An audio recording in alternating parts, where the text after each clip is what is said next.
ശ്രീ ഗുരുവായൂരപ്പ ശരണനാരായണ. ഉത്തമ പുരുഷ അത്ഭുത സിംഹമേ ശ്രീനരസിംഹ പരമാത്മാ ബ്രഹ്മമേ ഏകാന്ത ഭക്തനാം നിഷ്കാമനെന്നുടെ ആത്മാവാം നാരായണനായി നമിപ്പു ഞാൻ. നമോ ഭഗവതേ തുഭ്യം പുരുഷായ മഹാത്മനെ ഹരയേർഭുത സിംഹായ ബ്രഹ്മണേ പരമാത്മനെ. ശ്രീ ഗുരുവായൂരപ്പ നാരായണ നാരായണ. ഓം മുന്നിലും പിന്നിലും കൃഷ്ണ നമിപ്പൂ ഭക്തനായി ഞാൻ. കാക്കണം സർവഭാവേന ഭൂവിലും മൃത്യുശേഷവും. ശ്രീമദ് ഭാഗവത മഹാപുരാണം അതിൽ സപ്തമസ്കന്ധം തുടങ്ങുകയാണ്. ആദ്യത്തെ 5 അധ്യായം ആസുരമായിട്ടും പിന്നത്തെ 5 അധ്യായം ദേവമായിട്ടും പിന്നത്തെ 5 അധ്യായം മാനുഷമായിട്ടും അതിനെ പറഞ്ഞിരിക്കുന്നു. പ്രഹ്ലാദ ഹിരണ്യകശിപു ജനനാദി കാര്യങ്ങളും അവരുടെ വൃദ്ധിയും ആദ്യത്തെ 5 അധ്യായത്തിൽ. പിന്നെ നരസിംഹാവതാരം, അതിനുശേഷം രുദ്രൻ ത്രിപുരാന്തകനായിട്ട് വരുന്നത് പിന്നത്തെ 5 അധ്യായം. യുധിഷ്ഠിരന് നാരദ മഹർഷി വർണ്ണാശ്രമധർമ്മങ്ങളെയൊക്കെ പറഞ്ഞു കൊടുക്കുന്ന 5 അധ്യായം മൂന്നാമത്. ഇങ്ങനെ ദേവ അസുര ദേവ മനുഷ വിധത്തിലാണ് ഇത്. തമോ ഗുണം, സത്വഗുണം, രജോ ഗുണം, ഇങ്ങനെയാണ് എൻ്റെ ഒരു വിന്യാസം. തമോ ഗുണം എന്നുള്ളത് മൂഢം, തിന്മയാണ്. രജോ ഗുണം എന്നുള്ളത് അത് ഘോരം ആണ്, സ്വാർത്ഥമാണ്. മറ്റേ ദേവം എന്നുള്ളത് ശാന്തം, നന്മ. ഇത് നമുക്ക് ഊതി എന്നാണ് ഈ സപ്തമസ്കന്ധത്തിൻ്റെ ലക്ഷണം. അപ്പം അതിലും ദേഹം കിട്ടിക്കഴിഞ്ഞാൽ എങ്ങനെ ഈ കർമ്മബന്ധം വരണു, അതിനനുസരിച്ചായിട്ടുള്ള ദേഹമല്ലേ കിട്ടുന്നത്, അതിൽ നിന്ന് രക്ഷപ്പെടാൻ എന്താ വഴി, ഇതാണ് പ്രധാനം. അത് 3 ഭാവത്തിൽ നമുക്ക് ഒരു ഉപദേശമായിട്ട് തരണം. ഇത് 15 അധ്യായം പൂർണ്ണമായിട്ട് വായിച്ചാൽ മാത്രമേ ശരിക്കും അതിൻ്റെ ഒരു ഫലം കിട്ടുള്ളൂ. ആസുരഭാവത്തിൽ നിന്ന് ദേവ അനുഗ്രഹത്തോടു കൂടിയിട്ട് മർത്യഭാവത്തിൽ ജീവിക്കുക, ലോകഹിതത്തിനനുസരിച്ച്, ദേവഹിതത്തിനനുസരിച്ച്. അത് ജീവൻ്റെ മുക്തിക്ക് കാരണമാവും. ഇതുതന്നെയാണ് സപ്തമസ്കന്ധം. ഇപ്പോൾ കുറച്ച് ബൃഹത്താണത്. അത് ആസുരഭാവവും മറ്റ് കാര്യങ്ങളൊക്കെ നമുക്ക് അധികമായിട്ട് തോന്നുകയും ചെയ്യും. അതേപോലെ മാനുഷഭാവങ്ങൾ ചിലത് ഈ കാലത്ത് പറ്റാത്തതായിട്ട്, ശീലോഞ്ചവൃത്തി എന്നൊക്കെ പറയുമ്പോൾ ഈ കാലത്ത് പറ്റുമോ അറിയില്ല എന്നുള്ള മട്ടാവും. അതിന് അതിൻ്റേതായിട്ടുള്ള ഇന്നത്തെ സാഹചര്യം എന്താണോ അതിന് അനുകൂലമായിട്ട് അതിനെ തിരഞ്ഞെടുക്കുക, അത്രേ അതിന് വഴിയുള്ളൂ. എല്ലാ കാലത്തും എല്ലാം ഒരേപോലെ അങ്ങനെയല്ല ഉണ്ടാവുക. ആകാരത്തിന് വ്യത്യാസമുണ്ട്. മനുഷ്യൻ്റെ തന്നെ ആകാരത്തിന് എത്രയോ വ്യത്യാസം. വളരെ ഉയരം കുറഞ്ഞു വരും, വലിപ്പം കുറഞ്ഞു വരും. അതേപോലെ തന്നെ സ്വഭാവത്തിനും ഈ വ്യത്യാസങ്ങൾ. പിന്നെ ലബ്ധി, സാധനങ്ങളുടെ, ദ്രവ്യങ്ങളുടെ ലബ്ധി, ഇതൊരു വലിയ പ്രശ്നമാണ്. ശുദ്ധി അതിലേറെ പ്രശ്നമാണ്. അന്തരീക്ഷം പോലും മലീമസാണ്. കാരണം നമ്മൾ തന്നെയാണ്. നമ്മൾ നമ്മുടേതായിട്ടുള്ള സൗകര്യങ്ങളെ ഉപയോഗിക്കാൻ വേണ്ടിയിട്ട്, കൂട്ടാൻ വേണ്ടിയിട്ട് പലതും ചെയ്തു കൂട്ടുന്നു. അത് പ്രതിഫലിക്കണം. ഭൂമിയിലായാലും വെള്ളത്തിലായാലും വായുവിലായാലും അന്തരീക്ഷത്തിലായാലും നമ്മുടെ ദേഹത്തിനെയും മനസ്സിനെയും ഒരേപോലെ സ്വാധീനിക്കുന്നു എന്നുള്ളതാണ് ഏറ്റവും പ്രധാനം. അപ്പം അതിൻ്റെ കാരണക്കാർ ഭാഗവതന്മാരായിട്ടുള്ള നമ്മളല്ല. നമ്മൾ ചെയ്യുന്നത് 0.00001 മറ്റേ നമ്മൾ ചെയ്യണുള്ളൂ. അത് നമ്മുടെ തെറ്റുകൊണ്ടല്ലേ. ഇനി ഒരു ചെറിയൊരു ഉദാഹരണം പറഞ്ഞു കഴിഞ്ഞാൽ, കറിവേപ്പില നമ്മൾ ഇവിടെ ഉണ്ടാക്കിയത് ആണെങ്കിൽ അത് കടിച്ചു മുറിച്ച് തിന്നാൽ അത് ഔഷധമാണ്. അത് മരുന്നടിച്ച് വരുമ്പോഴോ കഴിച്ചാൽ വിഷമാണ്. പ്ലാസ്റ്റിക്കിൻ്റെ ഉറ നമുക്കൊട്ടും മോഹമില്ല. പ്ലാസ്റ്റിക്കിൻ്റെ ഉറയിലെ തരു വെച്ചാൽ എന്താ ചെയ്യുക? അത് ഉണ്ടാക്കണ കമ്പനിയെയാണ് നിരോധിക്കേണ്ടത്. അവിടെയാണ് പരിശോധന നടത്തേണ്ടത്. അല്ലാണ്ട് ഈ പാവങ്ങൾ 50 പൈസയ്ക്ക് ഒരു ഉറ വാങ്ങി അത് കൊണ്ടുപോയിട്ട് അതിലെന്തെങ്കിലും സാധനം സൂക്ഷിച്ച് കൊണ്ടുപോയിച്ചാൽ അത് കൊണ്ടുപോയി ആൾക്കാർ ശിക്ഷ. ഈ കമ്പനിക്കല്ല. അത്ര തലതിരിഞ്ഞ ഏർപ്പാടാണ്. അങ്ങനെ ഓരോന്നും എടുത്താലും സാധുക്കളെ ദ്രോഹിക്കുക, അത് നിയമമൊക്കെ ശരിയാണ്. ഇനി കേൾക്കുമ്പോൾ ഒക്കെ ശരിയാ തോന്നും. പാഖണ്ഡാണത്. അതിൻ്റെ വേരിനെയാണ് നുള്ളേണ്ടത്. അത് ചെയ്യില്ല. ഈ ഒന്നും അറിയാത്ത പാവങ്ങളെ ദ്രോഹിക്കുക, അതാണ് കേമം എന്ന് പെരുപ്പിച്ച് കാട്ടാനുള്ള മാധ്യമങ്ങളും അതും പ്രശ്നമാണ്. അപ്പോൾ നാം നമ്മെ തന്നെ ശുദ്ധീകരിക്കുക, നമ്മുടെ അടുത്ത് വരുന്നവരെ ശുദ്ധീകരിക്കുക. നമ്മളാൽ പറ്റാവുന്നത്ര ദ്രോഹം ഒരാൾക്കും ചെയ്യാത്ത രീതിയിൽ നമ്മളെങ്കിലും മാറുക. അതാണ് ഭാഗവതന്മാരുടെ വേണ്ടത്. അതാണ് സേവനം വേണ്ടത്. നമുക്ക് കഥയിലേക്ക് കിടക്കാം. പരീക്ഷത്ത് ചോദിക്കുകയാണ്, സമഭാവന ഇല്ലേ എന്ന് ഭഗവാന് സമഭാവന ഉണ്ടാവുകൊണ്ടാണ് നമ്മളൊക്കെ ജീവിച്ചിരിക്കണമെന്നേ. മരുത്തുക്കള് ദിതിയുടെ ഗർഭത്തിൽ ജനിക്കേണ്ടി വന്നു, ദേവലോകത്തേക്ക് പോവുകയും ചെയ്തു. അസുരന്മാരെയൊക്കെ ഭഗവാൻ നിഗ്രഹിക്കണു, ദേവന്മാരെയൊക്കെ ഭഗവാൻ രക്ഷിക്കണം. അപ്പം അത് സമഭാവന എന്ന് പറയാൻ പറ്റുമോ എന്നാണ് ചോദ്യം. ഇന്ദ്രന് വേണ്ടിയിട്ട് അസുര നിഗ്രഹം ചെയ്യണത് പക്ഷഭേദമല്ലേ? ദേവന്മാരിൽ നിന്നൊന്നും കിട്ടാനില്ല, അസുരന്മാരോട് ഭഗവാന് ദേഷ്യവും ഇല്ല. അപ്പം അതിൻ്റെ കാരണം എന്താ? ഈ ചോദ്യം വളരെ നന്നായി നാരദൻ പറഞ്ഞതായിട്ടൊരു കഥ പറയാം എന്ന് ശ്രീശുക ബ്രഹ്മർഷി പരീക്ഷത്തിനോട് പറയാ. ഞാൻ പറയാമെന്ന് പറഞ്ഞില്ല. ശ്രീശുക ബ്രഹ്മർഷി അങ്ങനെയാണ്. രാസലീല പറയുമ്പോൾ രാധയുടെ പേര് പറയണ്ടായില്ല. അതേപോലെ ചില കാര്യങ്ങൾ ഞാനല്ല പറയാൻ നല്ലത്, അത് നാരദൻ ഇങ്ങനെ പറഞ്ഞു, ശ്രീകൃഷ്ണൻ ഇങ്ങനെ പറഞ്ഞു എന്നൊക്കെ പറഞ്ഞിട്ട് ഇത് താൻ പറഞ്ഞതല്ല എന്ന് പറയും. ശ്രീ ശുഭബ്രഹ്മർഷി ഞാൻ ഇതിലൊന്നും പറഞ്ഞിട്ടില്ല എന്നാണ്. വ്യാസൻ പറയണത് ഇത് സമാധി ഭാഷയാണ്, അതുകൊണ്ട് ഞാനൊന്നും പറഞ്ഞിട്ടില്ല എന്നാണ്. ശ്രീകൃഷ്ണൻ പോലും ഉദ്ധവോപദേശത്തിൽ പറയണത് ദത്താത്രേയൻ അങ്ങനെ പറഞ്ഞു, ഭീഷ്മർ ഇങ്ങനെ പറഞ്ഞു എന്നൊക്കെ പറഞ്ഞിട്ട് താനല്ലാതൊന്നും പറയണത് എന്നാണ്. ഭിക്ഷു ഇങ്ങനെ പറഞ്ഞു. അതാണ് ഭാഗവത തത്വം. മഹാഗുരുക്കന്മാരായിട്ട് പോലും അവർ അല്ല ഇത് ചെയ്യുന്നത് എന്ന് കർത്തൃത്വബോധം അവർ ചെയ്യുന്നില്ല. അവർക്ക് ആ കർത്തൃത്വബോധമില്ല. അപ്പം എന്താ നമ്മളതിന്ന് മനസ്സിലാക്കേണ്ടത്? നമ്മളിപ്പോൾ ഞാൻ എന്നുള്ളത് ഒരു പ്രഭാഷണത്തിൽ 10,000 വട്ടം നമ്മൾ പറയും. അതിന് തന്നെ വേണം 10 മിനിറ്റ്, ബാക്കി 20 മിനിറ്റ് പ്രഭാഷണമുള്ളൂ. അതിൽ കുറേ കൊക്കിയിട്ടും കുരച്ചിട്ടും കുറേ സംശയങ്ങൾ ഇങ്ങനെ ആലോചിച്ചിട്ടും സമയം വെറുതെ പോവുകയും ചെയ്യും. അപ്പോൾ ഇരുന്ന് ഊറ്റിയാൽ ഉരി കിട്ടുമായിരിക്കാം, അത്രയേ ഉള്ളൂ. ഇവിടെ അങ്ങനെയല്ല. ചോദ്യം വളരെ നന്നായി. ഭഗവാൻ അജനാണ്, ഗുണാതീതനാണ്, മായാതീതനാണ്, അദൃശ്യനാണ്, ബ്രഹ്മമാണ്. എന്നാൽ ഈ കാണപ്പെടുന്ന പ്രപഞ്ചമാണ്, നിത്യനാണ്, സത്യനാണ്. സമുദ്രത്തിൻ്റെ അഗാധത മറികടക്കാൻ പറ്റാത്തതായിട്ടുള്ള ഹിമവാന്റെ, അതേപോലെ അതിൻ്റെ ഉള്ളിലുള്ള ഒരു എത്രയാ അതിൻ്റെ തിക്നെസ് വെച്ചാൽ അറിയില്ല, മൂല്യം എത്രയാണെന്ന് വെച്ചില്ല, അത്രയും കൂടുതലുണ്ട്. ഹിമവാന്റെ ഉള്ളിലേക്ക് പ്രവേശിച്ച് കഴിഞ്ഞാൽ ധാതുപുഷ്ടി തൊട്ടുള്ള പലതും നമുക്ക് ചിന്തിക്കാൻ പോലും പറ്റാത്ത അത്രയും കൂടുതൽ പലതും ഉണ്ടായില്ല. ചിന്തിക്കാൻ പോലും പറ്റില്ല, എന്നിട്ട് വേണ്ടേ കണ്ടെത്താൻ.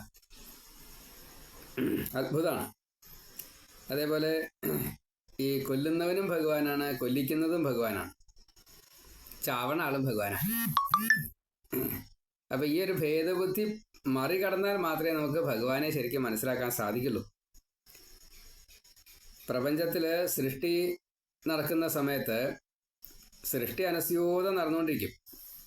അപ്പം അതിൽ സാത്വിക ഗുണമാണ് കൂടുതൽ വരുന്നത് എങ്കിൽ ആ സമയത്ത് ദേവന്മാർക്ക് വർധനയുണ്ടാവും.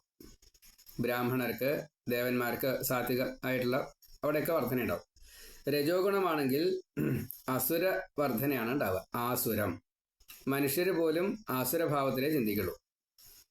അതേപോലെ തമോ ഗുണമാണെങ്കിൽ രാക്ഷസവർധനയാണ്. ഭൂതോ പ്രേതോ പിശാചോ അങ്ങോട്ട് കടക്കാൻ പറ്റില്ല. നമ്മൾ ചില വീടുകളിലൊക്കെ ചെന്ന് കഴിഞ്ഞാൽ ഒരു നെഗറ്റീവ് ഫീൽ ചെയ്യും. അതേപോലെ ചില അമ്പലങ്ങളിലേക്ക് അവിടെ പോകേണ്ടായിരുന്നില്ല എന്ന് തോന്നും. അവിടെ ദേവനോ ദേവിക്കോ കുഴപ്പമുണ്ടായിട്ടല്ല, അവിടെ ആശ്രയിക്കുന്നതായിട്ടുള്ള ഭക്തർക്ക്, അവിടെ ഭരിക്കുന്നവർക്ക് ഒക്കെ ചില പ്രശ്നങ്ങളുണ്ട്. അതുകൊണ്ടാ. അപ്പോൾ ദേവൻ അതിൻ്റെ വിപരീത ഫലമാണ് പുറമേക്ക് കാണിക്കുക, അത്രയേ ഉള്ളൂ. സാക്ഷിയായിട്ടുള്ള ഭഗവാന് ഭേദഭാവന ഉണ്ടോ എന്ന് ചോദിച്ചാൽ സ്വതവേ ഇല്ല. പക്ഷേ നമ്മൾ നമ്മുടെ മുമ്പിലുള്ള കണ്ണാടിയിൽ നമ്മൾ വേഷം കെട്ടുന്ന അനുസരിച്ചാണ് കണ്ണാടി പ്രതിഫലിപ്പിക്കുക. അത് നമ്മൾ അറിയണം. നമ്മൾ ഇപ്പോൾ പുരുഷനാണ്, സാരിയൊക്കെ കൊടുത്തു കഴിഞ്ഞാൽ സാരിയാണ് അതിൽ കാണുന്നത്, അല്ലാണ്ട് പുരുഷനാണ് വിചാരിച്ചത് അത് ആ കണ്ണാടി തിരിച്ച് പാൻറ്റും ഷർട്ടും ഇട്ട് കാണിക്കില്ല. ഇതാണ് അതിൻ്റെ ന്യായം. അപ്പോൾ നമ്മൾ വിചാരിക്കുന്നത് നടക്കുന്നില്ല, നമ്മുടെ സ്വാർത്ഥമോഹങ്ങൾ തരാവണില്ല എന്നുള്ളത് ഭഗവാനിൽ ആരോപിക്കേണ്ട. അത് നമ്മുടെ അജ്ഞതയാണ്. ഈ വല്ലാതെ കണ്ട് തമോ ഗുണവും രജോ ഗുണവും കൂടുന്ന സമയത്ത് ഭഗവാൻ അവതരിക്കുകയും ചെയ്യും, അതിനെ തീർത്ത് സാത്വിക ഗുണത്തെ ഉണ്ടാക്കുകയും ചെയ്യും. ഇതും ഭഗവാന്റെ ലീലയാണ്. അപ്പം ഇത് നല്ലോണം പറഞ്ഞു തരാം. സൃഷ്ടിക്ക് ഭഗവാൻ ബ്രഹ്മാവിനെ കൊണ്ട് രജോ ഗുണം, മഹാദേവനെ കൊണ്ട് സംഹാരത്തിന് തമോ ഗുണം, ഭഗവാൻ തന്നെ പാലകന്മാരെ കൊണ്ട് സ്വയവും പാലനം ചെയ്യുന്നു സാത്വിക ഗുണം കൊണ്ട്. അപ്പോൾ ഇതൊരു കാലപ്രവാഹമാണ്, അനുസ്യൂതം നടക്കും. ഈ വ്യത്യാസങ്ങളൊന്നും ഭഗവാനെ ബാധിക്കില്ല. ബ്രാഹ്മണ സന്തോഷം എന്നും വേണ്ട, ഭക്തന്മാർക്ക് എന്നും സന്തോഷം ഉണ്ടാവണം. കലികാലത്തിൽ കിട്ടാൻ വളരെ ഞെരുക്കാം. അമ്പലത്തിൽ പോയിട്ട് 4 നാമം ജപിക്കണമെന്ന് വെച്ചാൽ ബുദ്ധിമുട്ടാവും.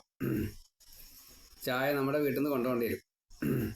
നേരെ മറിച്ചൊരു കൊട്ടും പാട്ടും അല്ലെങ്കിൽ അങ്ങനെ എന്തെങ്കിലുമൊക്കെ ഈ വേറൊരുട്ടം പാട്ടുണ്ടല്ലോ, അതൊക്കെ ചെല്ലുകയാണെന്ന് വെച്ചാൽ അതിന് പൈസയും കിട്ടും, മറ്റേ സൗകര്യങ്ങളൊക്കെ കിട്ടും, കാറ് കിട്ടും, ഒക്കെ കിട്ടും.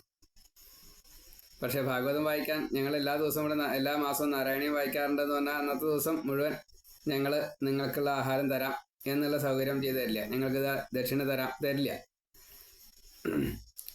നാരായണീയത്തിൽ ഇപ്പം എന്താ കിട്ടാറുള്ളത്, ഭാഗവതത്തിൽ ഇപ്പം എന്താ കിട്ടാറുള്ളത്? അത്ര കഷ്ടമാണ്.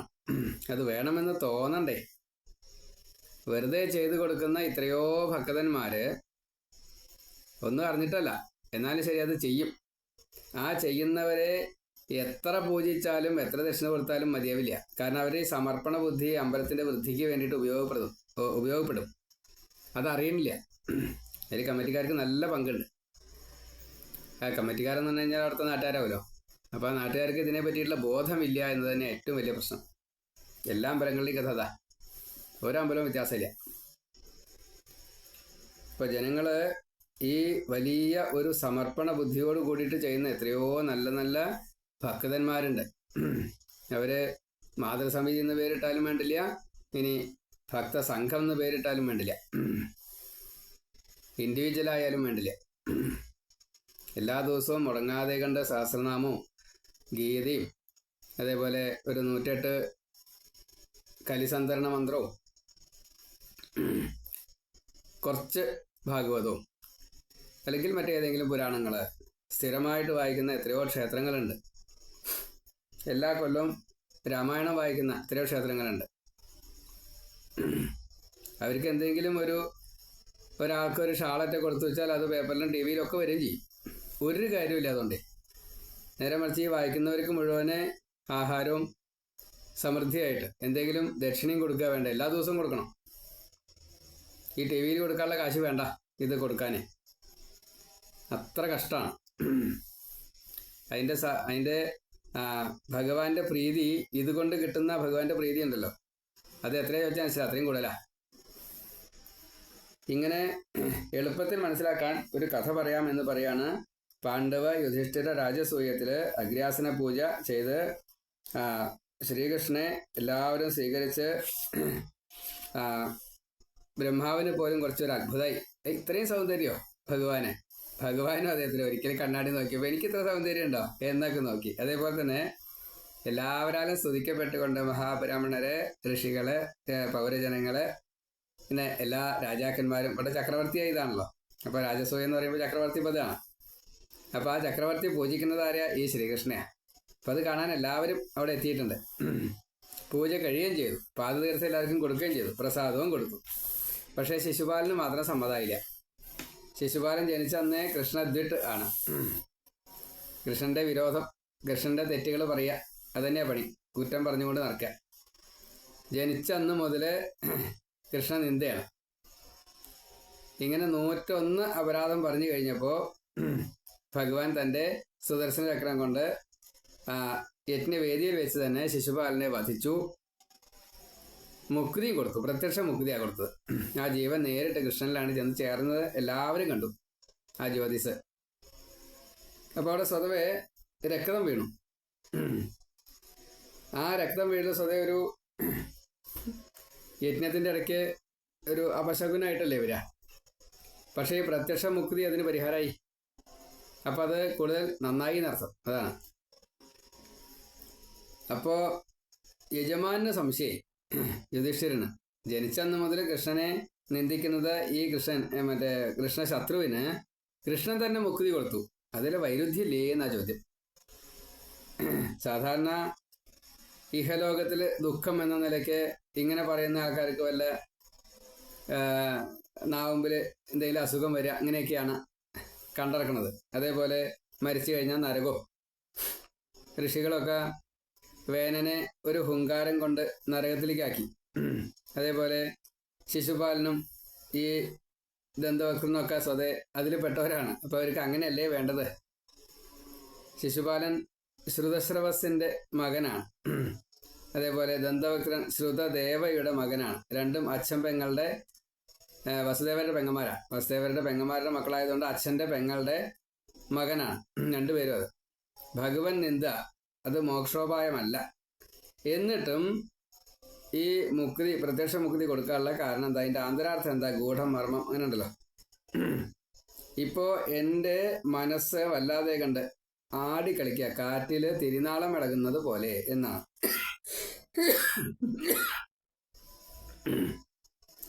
അപ്പോൾ യുധിഷ്ഠിരൻ ഇങ്ങനെയൊക്കെ പറഞ്ഞു കഴിഞ്ഞപ്പോൾ നാരദൻ അവിടെ ഇരിക്കുന്നുണ്ട്. നാരദനും കുറച്ച് കാലമായിട്ട് ആഗ്രഹിച്ചു കൊണ്ടിരിക്കുക, കൃഷ്ണനെ കേൾപ്പിച്ചുകൊണ്ട് കൃഷ്ണന്റെ എന്തെങ്കിലും കഥകൾ പറയാം. കൃഷ്ണന്റെ കഥകൾ എന്ന് പറഞ്ഞാൽ കൃഷ്ണൻ കാട്ടിയ ലീലകളല്ല, പൂർവ്വജന്മത്തിലെ അവതാരങ്ങൾ പലതും സ്വീകരിച്ചിട്ടുണ്ട്. അപ്പോൾ അതിലേതെങ്കിലും പറഞ്ഞാലും അവിടെ കാര്യം നടക്കും. അപ്പോഴാണ്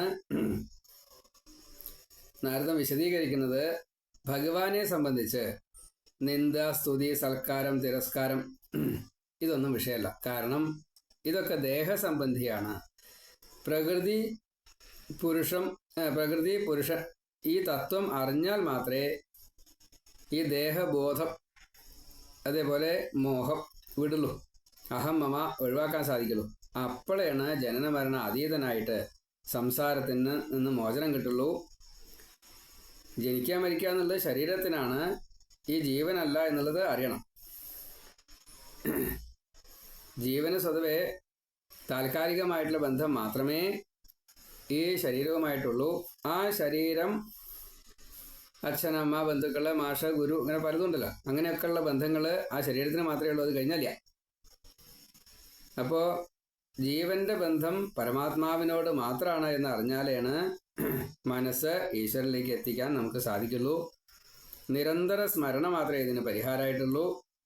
അതേപോലെ ഒരു ഉപാധിയും കൂടാതെ ഭഗവാനെ ഭജിക്കണം. മരണസമയം ഭഗവാനെ സ്മരിക്കാൻ സാധിച്ചുവെങ്കിൽ ഭഗവാങ്കലെത്താൻ സാധിക്കും എപ്രകാരത്തിലാണോ കാമാദികളെ കൊണ്ട് ജാരബുദ്ധിയ ഗോപികൾ കൃഷ്ണനിലെത്തിയത്, അതേപോലെ ദ്വേഷം കൊണ്ട് ശിശുപാലാദികൾ അനവധിയുണ്ട്. ഈ ശിശുപാലനെ പോലെ മുക്തി നേടിയവർ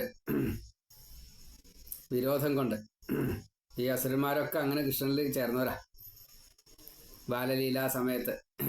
അതേപോലെ ഇനി കുറച്ച് കഴിഞ്ഞാൽ സാല്യൻ യുദ്ധം ചെയ്തുകൊണ്ട് ഈ ബലരാമനിൽ ചേർന്നവരുമുണ്ട്, ധേനുകം തൊട്ടുള്ളവർ. അപ്പോൾ വിരോധം കൊണ്ടും ഇങ്ങനെ ചേരാൻ പറ്റും. കംസനടക്കം അങ്ങനെയാ വന്നത്. ഭയം കൊണ്ടാണ് കംസൻ. അതേപോലെ സ്നേഹം കൊണ്ടാണ് പാണ്ഡവർ എത്തിയത്. വേഷം കെട്ടിയിട്ടാണ് പൗണ്ഡ്രകൻ എത്തിയത്. ഭക്തി കൊണ്ടാണ് ഋഷികൾ, ഞങ്ങളെ പോലെയുള്ളവർ, നാരദം പറയാം. അതേപോലെ ബന്ധുത കൊണ്ടാണ് യാദവർ എത്തിയത്. ഇപ്പോൾ സ്നേഹം എന്നുള്ളത് അവിടെ ബന്ധുത്വം ഉണ്ട് പാണ്ഡവർക്ക്, എന്നാലും സ്നേഹം കാണാൻ കൂടുതൽ, ബന്ധുത്വം മാത്രമല്ല. അപ്പോൾ വേനനെ പോലെ ആകുമ്പോൾ വിദ്വേഷം മാത്രമേ ഉള്ളൂ, സ്മരണ പോലും ഇല്ല. സ്മരണ ഇല്ലാത്തത് കൊണ്ട് മുക്തി കിട്ടിയില്ല. അതാണ്. വിദ്വേഷമായാലും ശരി സ്മരിക്കണം, സ്മരണ ഉണ്ടെങ്കിൽ കിട്ടും. ഇത് സ്മരണ ഉണ്ടായില്ല, അത് കാരണം മുക്തി കിട്ടിയില്ല. അപ്പം അതുകൊണ്ട് ഏത് സമയം എപ്പോഴും ഏത് വിരോധ കേന ഉപായേന ഏത് ഉപായനായാലും വേണ്ടില്ല ഭഗവാനിലെത്തുക, അത്രേ വേണ്ടൂ മനസ്സ്. ഇങ്ങനെ എത്തിയത് കൊണ്ടാണ് ശിശുപാലന് മുക്തി കിട്ടിയത്. ഇത് ശിശുപാലൻ്റെ പൂർവ്വജന്മങ്ങളെ പറയുകയാണ്. ശിശുപാലനും ദന്തവക്രനും പൂർവ്വജന്മങ്ങളിൽ വിഷ്ണുപാർഷദനായിട്ടുള്ള ജയനും വിജയനും ആയിരുന്നു. സനകാദി ശാപം കൊണ്ട് ജയൻ ആദ്യത്തെ മൂന്ന് ജന്മം അസുരഭാവത്തിൽ വേണമെന്നാണ്. അപ്പോൾ അതിൽ ആദ്യത്തെ ജന്മത്തിൽ ആസുരഭാവം കൊണ്ട് ഹിരണ്യകശിപുവായി ജയൻ. രണ്ടാമത്തെ ജന്മം കൊണ്ട് രാക്ഷസഭാവത്തിൽ രാവണനായി. മൂന്നാമത്തെ ഭാവം അത് മനുഷ്യഭാവം കൊണ്ട് ഈ ശിശുപാലനായി. പിന്നീട് വിജയൻ്റെ കാര്യമാണ് പറഞ്ഞത്. വിജയൻ ആദ്യത്തെ ജന്മത്തിൽ ആസുരഭാവം കൊണ്ട് ഹിരണ്യാക്ഷനായി. രണ്ടാമത്തെ ജന്മത്തിൽ രാക്ഷസഭാവം കൊണ്ട് കുംഭകർണനായി. മൂന്നാമത്തെ ജന്മത്തിൽ മനുഷ്യഭാവം കൊണ്ട് ദന്തവക്രനായി. ആദ്യത്തെ ജന്മത്തിൽ 2 അവതാരം എടുത്തുകൊണ്ടാണ് ഹിരണ്യകശിപു നരസിംഹത്താൽ മുക്തനായി, ഹിരണ്യാക്ഷൻ വരാഹത്താൽ മുക്തനായി. പിന്നെ ശ്രീരാമൻ രാവണ കുംഭകർണന്മാരെ മുക്തി കൊടുത്ത് അനുഗ്രഹിച്ചു. ഇപ്പോൾ ഇതാ ശ്രീകൃഷ്ണൻ ശിശുപാലന് മുക്തി കൊടുത്തു. ഇനി കുറച്ച് കഴിഞ്ഞാൽ ദന്തവക്രന് മുക്തി കൊടുക്കും എന്ന് പറഞ്ഞു വെച്ചു. ഭേദബുദ്ധി ഇല്ല എന്നും പറഞ്ഞു. സനകാദികൾ ഭഗവാനെ കാണാൻ ചെന്നപ്പോൾ വൈകുണ്ഠത്തിൽ 7 ഗോപുരങ്ങളുണ്ട്. ഇതിൽ 6 ഗോപുരവും കടന്നു ചെന്നു. സനകാദികളുടെ പ്രത്യേകത എവിടെയും എപ്പോൾ വേണിച്ചാൽ ചെല്ലാം. ഹരിശരണം 5 വയസ്സേ ഉള്ളൂ. ഭാവത്തിനൊരു വ്യത്യാസമില്ല, ഒരു കോൺസ്റ്റന്റ് അങ്ങനെയാണ്. സ്ഥിതപ്രജ്ഞന്മാരാണ്. അപ്പം അതുകൊണ്ട് മാറില്ല. എപ്പോൾ വേണിച്ചാൽ കരുതല. അങ്ങനെ ചെറിയ കുട്ടികളായതുകൊണ്ട് തടുക്കൂല. ഈശ്വരഭാവ അവതാരമൂർത്തികൾ തന്നെയാണ്. ഇനി 4 പേർക്ക് ഒരേ സ്വഭാവമാണ്, ഈശ്വരത്വം തന്നെ. അപ്പം അതുകൊണ്ട് എവിടെയും തടുക്കാറില്ല.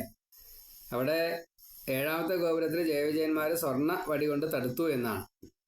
ഇപ്പോൾ വൈകുണ്ഠത്തിൽ ഇങ്ങനെ ഒരു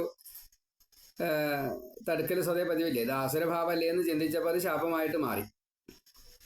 അവരത് ശാപമോക്ഷം പ്രാർത്ഥിച്ചു. അപ്പോഴേക്കും ഭഗവാൻ അവിടെ എത്തി. ഭഗവാൻ 3 ജന്മങ്ങൾ അസുരഭാവത്തിൽ വിരോധഭാവത്തിൽ എന്നെ ഭജിച്ചോളൂ, ഞാൻ തന്നെ നിങ്ങളെ ഇങ്ങോട്ട് എത്തിച്ചോളാം എന്ന് പറഞ്ഞ് അനുഗ്രഹിച്ചു. ഈ ശപിച്ചതായിട്ടുള്ള സനകാദി മഹർഷിമാരെ ഭഗവാൻ പുകഴ്ത്തി അവരെ നമസ്കരിക്കാനുണ്ടായത്. സനകാദികളും ഭഗവാനെ നമസ്കരിച്ചുകൊണ്ട് കൂടെ ഞങ്ങളും വരാൻ ലീലയിൽ പങ്കാളികളാവാം എന്ന് പറഞ്ഞ് ഹിരണ്യകശിപുവിൻ്റെ പുത്രനായിട്ട് പ്രഹ്ലാദനായിട്ടും വന്നു. രാവണ കുംഭകർണന്മാരുടെ അനുജനായിട്ട് വിഭീഷണനായിട്ടും വന്നു. ഈ ശിശുപാല ദന്തവക്രന്മാർ ജനിച്ചപ്പോൾ കൂടെ വല്ലവരും ഉണ്ടോ എന്ന് ചോദിച്ചാൽ ഉണ്ടെന്നും ഇല്ല എന്നൊക്കെ പറയുന്നുണ്ട്. എന്നേലും ആവട്ടെ, അദൃശ്യരായിട്ട് ഉണ്ടായിണ്ടാവും. കാരണം അവർക്ക് അവിടെ ക്ഷമയില്ല. അതുകൊണ്ട് അപ്പം ഇങ്ങനെ സനകാദി മഹർഷിമാർ വൈകുണ്ഠത്തിലേക്ക് എത്തിയത് എന്തിനാണ് സകല സ്വരൂപം സ്വീകരിക്കുന്നത്, ബ്രഹ്മോപാസനയല്ലേ വേണ്ടത് എന്ന് ചോദിക്കാൻ വേണ്ടിയിട്ടാണ് ചെന്നത്. പക്ഷേ ഈ അവതാരങ്ങൾ ഇങ്ങനെയൊക്കെ വന്നു കഴിഞ്ഞപ്പോൾ പിന്നെ ചോദ്യം വേണ്ട, ഉത്തരം വേണ്ട, കാര്യം മനസ്സിലായി. ഭക്തന്മാരെ അനുഗ്രഹിക്കാൻ വേണ്ടിയിട്ടാണ്, ദുഷ്ടത തീർക്കാൻ വേണ്ടിയിട്ടാണ്. പിന്നെ വേണ്ട ചോദ്യത്തിൻ്റെ ഉത്തരത്തിൻ്റെ ആവശ്യമില്ല. അതുകൊണ്ട് ഇവര് ഇപ്പോൾ ഇതാ മുക്തനായി. അപ്പോൾ യുധിഷ്ഠിരൻ ചോദിച്ചു, ഇനി ഇവർക്ക് ജന്മമില്ല എന്നാണ് പറഞ്ഞത്. ഈ പ്രഹ്ലാദൻ ഇത്രയും ഭക്തിഭാവത്തിലാണല്ലോ ഉണ്ടായത്. അപ്പോൾ ആ കഥയൊക്കെ ഒന്ന് പ്രഹ്ലാദ ചരിതമായിട്ടൊന്ന് പറഞ്ഞു തരില്ലേ എന്ന് ചോദിച്ചു. അപ്പോൾ കഥ വിസ്തരിച്ച് പറയാം എന്ന് നാരദൻ പറയാണ്. നാരദന് വലിയ സന്തോഷമായി. ഹിരണ്യാക്ഷനെ വധിക്കാൻ വരാഹമൂർത്തിയായിട്ട് വന്ന് വിഷ്ണു കാപട്യം കാണിച്ചു, ഹിരണ്യാക്ഷനെ വധിച്ചു. ലോകര് മുഴുവൻ ദുഃഖിച്ചു. ഹിരണ്യകശിപുവിൻ്റെ ഒരു അവസ്ഥയാണ്. അമ്മ ദുഃഖിച്ചു, മക്കൾ ദുഃഖിച്ചു, ഭാര്യ ദുഃഖിച്ചു, സഹോദരനായിട്ടുള്ള താനും ദുഃഖിച്ചു. ഹിരണ്യകശിപുവിന് നല്ലോണം കോപം വന്നു. അതിഭയങ്കര രൂപമാണ്. ചുവന്ന കണ്ണ് ഉരുട്ടി മിഴിച്ച് ദംഷ്ട്രകനെ പുറത്ത് കാട്ടിയിട്ട് ഉറക്കെ പ്രഖ്യാപിച്ചു. ആകാശത്തേക്ക് നോക്കിയിട്ട് പേര് വിളിച്ചിട്ട്, അല്ലയോ അസുരന്മാരെ എന്ന് പ്രത്യേകം ഓരോരുത്തരെ പേര് വിളിച്ചിട്ട് പറഞ്ഞു, എൻ്റെ പ്രിയ അനുജനെ ഈ ദേവകൾ വിഷ്ണുവിനെ കൊണ്ട് കൊല്ലിച്ചു. വിഷ്ണു സമഭാവനയുള്ളവനാണ്, പക്ഷേ പന്നിയായിട്ട് വന്ന് ചതിച്ചു കൊന്നു. ഞാൻ വിഷ്ണുവിനെ വധിച്ച് ആ രക്തം കൊണ്ട് ഈ അനുജന് വേണ്ടിയിട്ട് തർപ്പണം ചെയ്യും. വിഷ്ണു നശിച്ചു കഴിഞ്ഞ ദേവകളൊക്കെ നശിക്കും. അതുകൊണ്ട് ബ്രാഹ്മണ വേദ യജ്ഞ സ്വാധ്യായ തപസ് ക്ഷേത്രം തുളസി ആല് ഇങ്ങനെ ശുദ്ധജലം സകലതും നശിപ്പിച്ചോളാൻ പറഞ്ഞു. വേര് വെട്ടിയാൽ മാത്രമേ ഈ വൃക്ഷം നശിക്കുള്ളൂ. അതുകൊണ്ട് വിഷ്ണുവാകുന്ന ഈ വൃക്ഷം, ദേവന്മാരുടെ സമൂഹം നശിക്കണമെങ്കിൽ പശുഹിംസ കൂടിയേ കഴിയുള്ളൂ. കൃഷി നശിപ്പിച്ചോളൂ. പർണശാല യാഗാദി കാര്യങ്ങളൊന്നും പാടില്ല, അണക്കെട്ടൊന്നും പാടില്ല, ജലാശയം പാടില്ല, ശുദ്ധജലങ്ങൾ പാടില്ല. അതാണ്, മരങ്ങൾ മുഴുവൻ വെട്ടി നശിപ്പിച്ചോളൂ. അസുരന്മാർക്ക് ഇത് കേൾക്കേണ്ട താമസം. വളരെ സന്തോഷമായി. ദേവന്മാരെ വളരെയധികം ദുഃഖിച്ചു. കാരണം ഈ പ്രവർത്തികൾ അവർ ചെയ്യാൻ തുടങ്ങി വേഗം. കേൾക്കേണ്ട താമസമുള്ളൂ. ഹിരണ്യകശിപു ശേഷക്രിയാദികളൊക്കെ ചെയ്തു. ഹിരണ്യാക്ഷന്റെ ഭാര്യ രുഷാഭാനു, പുത്രന്മാര് ശകുനി, ശംബരൻ, ധൃഷ്ടൻ, ഭൂതസന്താപനൻ, ഇങ്ങനെയൊക്കെയുണ്ട്. അതുപോലെ വൃകൻ, കാലനാഭൻ, മഹാനാഭൻ, ഹരിശ്മശ്രു, ഉൽക്കജൻ, ഇതൊക്കെ ഹിരണ്യാക്ഷന്റെ പുത്രന്മാരാണ്. അമ്മ ദിതി. അപ്പോൾ ഇവർക്ക് എല്ലാവർക്കും ആശ്വാസം കൊടുക്കാൻ വേണ്ടിയിട്ട് ഹിരണ്യകശിപു പറഞ്ഞു, ഹിരണ്യാക്ഷൻ മുക്തനായി, കർമ്മഫലം കൊണ്ടാണ്, അത് അനുഭവിക്കാതിരിക്കാൻ സാധിക്കില്ല. ശരീരമെടുത്തു. ഇത്ര കാലം ജീവിക്കുക എന്നൊരു നിയമമുണ്ട്, അത് നിശ്ചയിക്കപ്പെട്ടു. അതുകൊണ്ട് ഇങ്ങനെയൊക്കെ സംഭവിച്ചു. വീരമൃത്യുവാണ് കിട്ടിയത്, സ്വർഗത്തിലാണ് എത്തിയത്. നിങ്ങൾ ആരും ദുഃഖിക്കരുത്. സ്നേഹബന്ധങ്ങൾ താൽക്കാലികമാണ്. വഴിയാത്രയിൽ വെറും താൽക്കാലികമായിട്ടുള്ള ബന്ധമല്ലേ കൂട്ടുകാരാവുക. യാത്രക്കാർ തമ്മിലൊരു സൗഹൃദ ബന്ധമുണ്ട്, അത്രയാണ് ഇതിനെ കണക്കാക്കാറുള്ളൂ. ആത്മാവിന് നാശല്യ. വേറെ ശരീരം എടുത്തോളും. നമുക്ക് വീണ്ടും യോഗമുണ്ടെങ്കിൽ സംഘം കിട്ടും, അല്ലെങ്കിൽ ഇല്ല. അപ്രിയം എന്നുള്ളതൊക്കെ താൽക്കാലികമാണ്. അതൊരു വരവും പോക്കും മാത്രമാണ്. ഇതിന് സത്യബോധം വേണ്ട. ശരീരസംബന്ധിയായതുകൊണ്ട് അത് മായയാണ്. ഇതേപോലെ മറ്റൊരു സന്ദർഭത്തിൽ യമൻ പറഞ്ഞതായിട്ടുള്ള ഒരു കഥ ഞാൻ നിങ്ങൾക്ക് ഉദാഹരണമായിട്ട് പറഞ്ഞുതരാം, കേട്ടോളൂ. ആശ്വസിപ്പിക്കാൻ വേണ്ടിയിട്ട് പറയാണ്. ഹിരണ്യകശിപു ഈ ബന്ധുക്കളെ മുഴുവൻ, ഹിരണ്യാക്ഷന്റെ ഭാര്യ, അമ്മ, പുത്രന്മാര്, കുശീനര രാജ്യത്ത് സുയജ്ഞൻ എന്ന പേര് ഒരു രാജാവ് യുദ്ധത്തിൽ മരിച്ചു. അപ്പോൾ റാണിമാരൊക്കെ കരഞ്ഞു. രാജാവിൻ്റെ ശരീരം വികൃതമായിട്ട് ആകെ മൊത്തം കാണാൻ പറ്റില്ല, അത്ര മോശ. അങ്ങനെ യുദ്ധത്തിലല്ലേ അവിടെ കൊണ്ട് കിടത്തിയിട്ടുണ്ട്. കരച്ചിൽ അസഹനീയാണ്. ആ ശരീരം കിട്ടിയിട്ട് ഒരു കാര്യമില്ല. അപ്പോൾ ഞങ്ങൾക്കും പ്രജകൾക്കും ദുഃഖം തന്നെയാണ്, നഷ്ടം തന്നെയാണ്, ഞങ്ങളും മരിക്കുകയാണ്. ഇപ്പോൾ ഇതാ രാത്രിയാവുകയും ചെയ്തു. ഇനി രാജാരാ ഭരിക്കുക, ഇങ്ങനെയൊക്കെ ചോദിച്ചുകൊണ്ടിരിക്കുമ്പോഴാണ് യമൻ ഒരു കുട്ടിയായിട്ട്, 10-12 വയസ്സേ ആയിട്ടുള്ളൂ, ചെറിയൊരു ഉണ്ണിയായിട്ട് അവിടെ വന്നു. റാണിമാരെ എന്ന് വിളിച്ചു. എന്നിട്ട് നിങ്ങൾ എന്തിനാ അങ്ങനെ ദുഃഖിക്കണത്? ഈ ലോകത്തിൽ മരണം ഇല്ലാത്ത ഏതെങ്കിലും ഒരു ഗ്രഹമുണ്ടോ? മരണമില്ലാത്ത ആരെങ്കിലും ഇപ്പം ജനിച്ചിട്ടുണ്ടോ? നമുക്ക് എല്ലാവർക്കും മരണം വേണ്ടേ? അത് ഇന്നല്ലെങ്കിൽ നാളെ, അത്രയല്ലേ ഉള്ളൂ. എത്രയോ ആളുകൾ അകാലത്തിൽ മരിക്കണു, എത്രയോ കുട്ടികൾ മരിക്കണു. ഇതൊക്കെ നിങ്ങൾ കണ്ടിട്ടില്ലേ? പിന്നെ എന്തിനാ അത്ര ഇങ്ങനെ കരയണം എന്തിനാ ഈ മരിച്ചതിൻ്റെ കാര്യത്തിൽ? നമ്മൾ എവിടുന്നാണോ വന്നത് വെച്ചാൽ അവിടേക്ക് തന്നെ തിരിച്ചു പോകണ്ടേ? എല്ലാവർക്കും പോകണം. അപ്പം അതുകൊണ്ട് കരഞ്ഞിട്ട് കാര്യമില്ല. എൻ്റെ കാര്യം നോക്കൂ, ഞാൻ ശരിക്കും ഭാഗ്യവാൻ. എനിക്കിപ്പോൾ 10-12 വയസ്സേ ആയിട്ടുള്ളൂ. എൻ്റെ കുട്ടിക്കാലത്ത് തന്നെ അച്ഛനമ്മമാർ പോയി. ഞാനത് ആ സമയം തന്നെ പിന്നെ ഓർക്കാറില്ല, മറന്നു. ഞാനും രക്ഷപ്പെട്ടില്ലേ? ഇപ്പോൾ ഇതാ അമ്മയുടെ വയറ്റിൽ വെച്ച് രക്ഷിച്ചതായിട്ടുള്ള ഭഗവാൻ. നമ്മൾ ഗർഭകാലത്ത് ഭഗവാനാണ് രക്ഷിക്കുക, പുറത്ത് വന്നു കഴിഞ്ഞാലും ഭഗവാൻ തന്നെ രക്ഷിക്കുക. അതൊന്ന് ചിന്തിച്ചാൽ മതി. എന്നാൽ പിന്നെ ഈ സങ്കടം ഉണ്ടാവില്ല. എന്തിനാ അങ്ങനെ പരിഭ്രമിക്കണത്? എന്തിനാ അങ്ങനെ ദുഃഖിക്കണത്? ജീവജാലങ്ങൾക്ക് ഈ ഭഗവാൻ കൽപ്പിച്ചിരിക്കുന്ന ഒരു വില എന്ന് പറയുന്നത് വെറും കളിപ്പാട്ടം അത്രേ കണക്കാക്കിയിട്ടുള്ളൂ. അപ്പം അതുകൊണ്ട് ഈ ശിക്ഷാരക്ഷകൾ ഭഗവാനാണ് ചെയ്യുന്നത്. എത്ര കാലമാണോ നമുക്ക് സംഘം കിട്ടുക അത്രയും കാലം ഉപയോഗിക്കാം. അത് കഴിഞ്ഞാൽ പിന്നെ പറ്റില്ല. വഴിയിൽ വീണു പോയാലും ഈ അനുഗ്രഹമുണ്ടെങ്കിൽ ഒരു പക്ഷേ വീട്ടിലേക്ക് കൊണ്ടുപോകാൻ സാധിക്കും, മരിക്കില്ല. വീട്ടിലായാലും ചിലപ്പോൾ അനുഗ്രഹം ഇല്ലാച്ചാൽ മരിച്ചു പോവുകയും ചെയ്യും. എന്നിട്ട് അപ്പോൾ വീട്ടിൽ കിടന്നിട്ടാണല്ലോ ഒന്ന് സമാധാനിക്കും എന്ന് മാത്രമേ ഉള്ളൂ. അതിൽ കാര്യമില്ല. നാടായാലും കാടായാലും സമുദ്രമായാലും ജീവൻ ഭഗവാൻ അനുഗ്രഹിക്കുന്നുണ്ടെങ്കിൽ സുരക്ഷിതമാണ്. ഭഗവാന്റെ അനുഗ്രഹമില്ലെങ്കിൽ അതിന് രക്ഷയില്ല. അത് കർമ്മഫലം തീരും വരെ കൊണ്ട് നടക്കുക തന്നെ ചെയ്യും.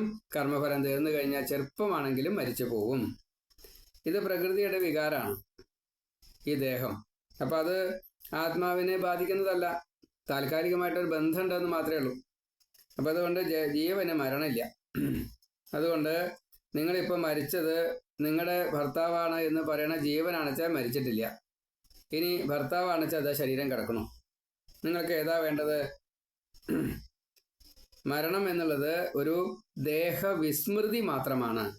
ജനനം എന്നുള്ളത് ദേഹത്തിൻ്റെ സ്മൃതി ആണ്, അല്ലെങ്കിൽ ലബ്ധിയാണ്. അപ്പം നിങ്ങളിതിനാ ദുഃഖിക്കണത്. ജീവന് മരണം ഇല്ലല്ലോ പ്രാണിമാരെ. അതുകൊണ്ട് ഈ ശരീരമാണ് ദുഃഖഹേതുവെങ്കിൽ ഈ കിടക്കുന്ന ശരീരത്തെ നിങ്ങൾക്ക് എടുത്തുകൂടെ? അതിനെ സംരക്ഷിക്കാൻ പറ്റുമോ? 1 മണിക്കൂർ കഴിഞ്ഞാൽ നാറും. പ്രപഞ്ചം സ്വപ്ന സദൃശമാണ്, ശാശ്വതമല്ല. എന്തൊക്കെ ചെയ്താലും 100 കൊല്ലം കഴിഞ്ഞാൽ ഈ ശരീരം നശിക്കുക തന്നെ ചെയ്യും. കൊന്നാലും ആത്മാവ് മരിക്കൂല. വേടൻ്റെ വലയിൽപ്പെട്ടതായിട്ടുള്ള ഈ പെൺപക്ഷി അതിൽ വീണു. അപ്പോൾ ആൺപക്ഷി കരഞ്ഞു. കൂട്ടിൽ കുഞ്ഞുങ്ങളുണ്ട്, അവർക്കാരാണ് ഉള്ളത്. ഇനി ഞാനെന്തിനു ജീവിക്കണം? ഇങ്ങനെ പറഞ്ഞ് സ്വയം ആ വേടൻ്റെ വലയിൽ വീണു. ഇത് വിഡ്ഢിത്തമാണ്. അച്ഛനും അമ്മയും ഇല്ലാത്ത സമയത്ത് ഈ പക്ഷിക്കുട്ടികളെ വേടൻ പിടിച്ചു.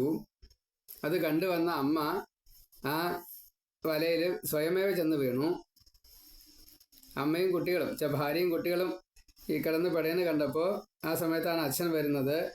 അപ്പോൾ ആ പക്ഷിയും ഈ വലയിൽ ചെന്ന് വീണു.